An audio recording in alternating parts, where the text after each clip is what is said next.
to you recording right afterwards. Just keep an eye on your chat box because we'll give you some timing cues there. Thank you so much. All right, thank you. Hey Jay, how are you? Sammy, good to speak with you. How are you doing? Likewise, very good, doing well. So tell me about what we can expect on the Putney Bowl this year. Well, I was in charge of kind of reimagining what is like the pregame show. We call it Puppy Bowl 21 Kickoff.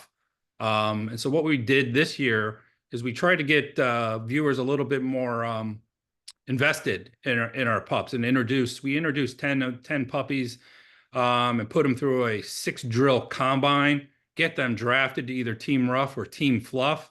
And there's a lot of fun, a lot of levity, and a lot of remarkable stories that come out of this first hour of Puppy Bowl. Nice. And what are the biggest challenges of preparing for that? How do you prepare?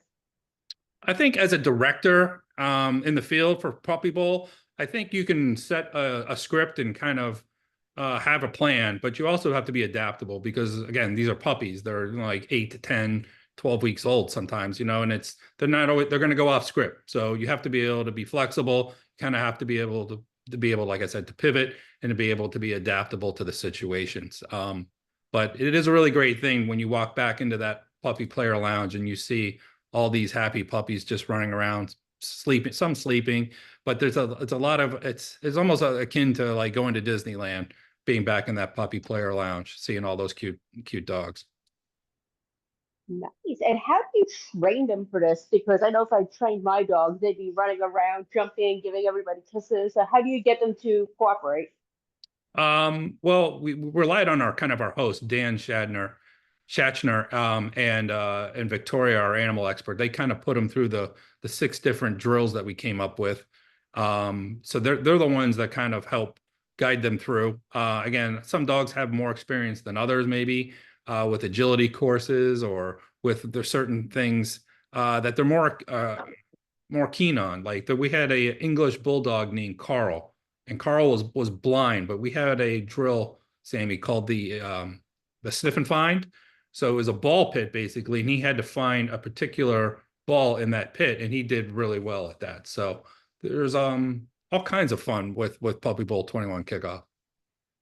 And what would you say was your favorite memory in preparing for? I know it hasn't aired yet, but do you have any favorite memories of preparing for everything? For this actual Puppy Bowl, I mean, Yeah, this one and ones in general. I think in general, like I worked 17 seasons with NFL Films before I came to Puppy Bowl. And when I wasn't in attendance at Super Bowls, I would be home and we would have Puppy Bowl on. That was kind of our pregame show. We always would watch Puppy Bowl. So had a really good familiarity, I think, with Puppy Bowl. But that's probably the thing that stands out is actually being a part of something that does something so well for these pups to get allows them allows us to get the word out about raising awareness and really a call to adoption for these animals. And I have to ask, how do you do this and not want to adopt all the puppies? Because I look at them and I'm like, oh my gosh, they're all so cute. I want to take them all home with me. It does take some self-restraint because like I said, I have a 14-year-old beagle and I was looking to get him a companion too. So that didn't work out this year as far as that goes, but I think it's a possibility maybe down the road. But there are a lot of really beautiful animals and cute puppies. It's hard not to fall in love with them. Nice. And tell me a little bit about how the puppy bowl has evolved since day one. How would you describe that evolution? I don't know about. I can't really speak to that because, like I said, this was just really my first season on being a producer on it. I'll tell you that it's very well structured. It's very collaborative. We have a great team in place. They're very supportive. It was great to work with professionals. Simon Morris is the showrunner on Puppy Bowl, and he was a great partner, a great guy to bounce ideas off of, and really understood exactly what the production was all about. I like that. And where do you see it going in the future, Puppy Bowl? Do you think we're going to add more adoption shelters from around the country? How do you see it evolving so people continue to watch and tune in? Well, every year, I think, Sammy, it gets bigger and bigger. I think we have 142 puppies represented this year, and that's not even counting the kitty halftime show. So we have a lot of animals that are represented. It keeps getting bigger. I think outside of football, Puppy Bowl is right up there for must-see TV on Super Bowl Sunday. On Puppy Bowl Sunday, really, is what I should say. But yeah, I think it can only get bigger and better. And as long as the shelters are emptied, that's really the goal. That's what we're after. So. And what about the kitty halftime show? What can we expect to see there? I don't have much to do with kitty halftime show. Again, I was focused primarily on the kickoff pregame show, but it has a Mardi Gras theme. I know that. That's so it plays into the whole New Orleans vibe of what's currently going down in the Big Easy. And I would encourage people to tune in and watch. Nice. And how can people start adopting these animals or just learn more about where to find these puppies and give them homes of their very own?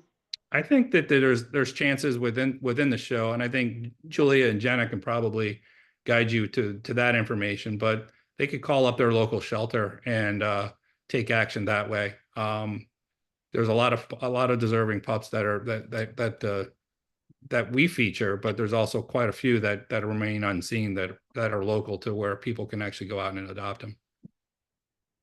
And I gotta ask, I saw the Puppy Bowl on Food Network Kids Baking Championship the other night. I talked to Dan about this yesterday. Is there any word if any of the kids brought the puppies home with them, or did any of those puppies get adopted because of that show? I'm not sure. I think it's probably another great avenue for awareness for driving adoption as well, or getting people to tune in to Puppy Bowl 21. Nice. And what was your favorite puppy that you got to work with on the pre-show? Was there a special puppy that completely stole your heart? There were quite a few dogs. Like I said, it's hard not to fall in love with one and bring one home. We had a puppy called Saquon Barkley, who has really captivating eyes, and I would encourage viewers to take a look at him. It's great that the actual Saquon Barkley is going to be playing in the Super Bowl, but we've got Saquon Barkley, who I think might be even a more of an attraction.